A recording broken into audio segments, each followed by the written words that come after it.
Ibinida ng Transportation Department na hindi lang sapat ang supply kundi posible ring mag-export ng sustainable aviation fuel ang bansa.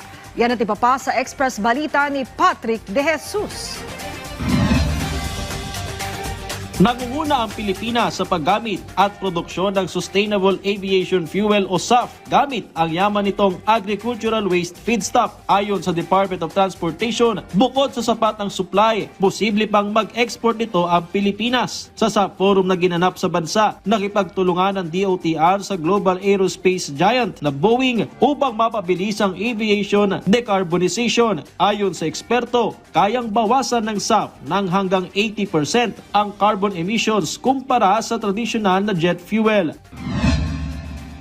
Mahigit sa 1 milyong miyembro ng Government Service Insurance System ang patuloy na nakikinabang sa mga programa nito na hindi lamang nagagamit sa kani-kanilang personal na pangailangan kung hindi maging sa pamumuhunan para sa pangkabuhayan. Ayon kay GSIS President and General Manager Jose Arnulfo Wick Veloso, mahigit 30 bilyong piso ang nailabas ng GSIS na napakinabangan ng nasa mahigit 1.2 million members nito. Bukod sa pautang, patuloy rin na pagtulungan ng GSIS sa mga programa ng pabahay ng pamahalaan katulad ng 4PH program at pagpapaigting ng digitalization sa kanilang ahensya na lubos na napapakinabangan ng karamihan sa kanilang mga retiradong miyembro. Ang mga nasabing programa ng GSIS ay maaring makita sa kanilang GSIS Touch mobile app para sa mas pinabilis at convenient na transaksyon.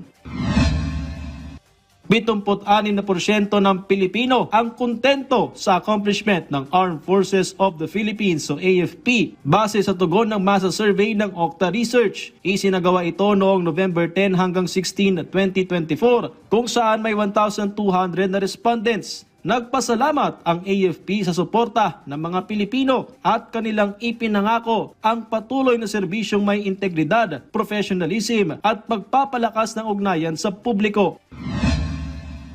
Samantala, mission accomplished ang paglahok ng Philippine Navy sa ikalimang Multilateral Naval Exercise Komodo 2025 na isinagawa sa Bali, Indonesia. Balikbansa na ang Naval Task Group 84 na binubuo ng higit 100 tauhan ng Philippine Navy at ang BRP Ramon Alcaraz na lumahok sa iba't ibang pagsasanay. Ang pagsali ng Navy sa Exercise Komodo ay bahagi ng International Maritime Cooperation sa pagtugon sa regional security. Patrick De Jesus para sa Pambansang TV sa Bagong Pilipinas.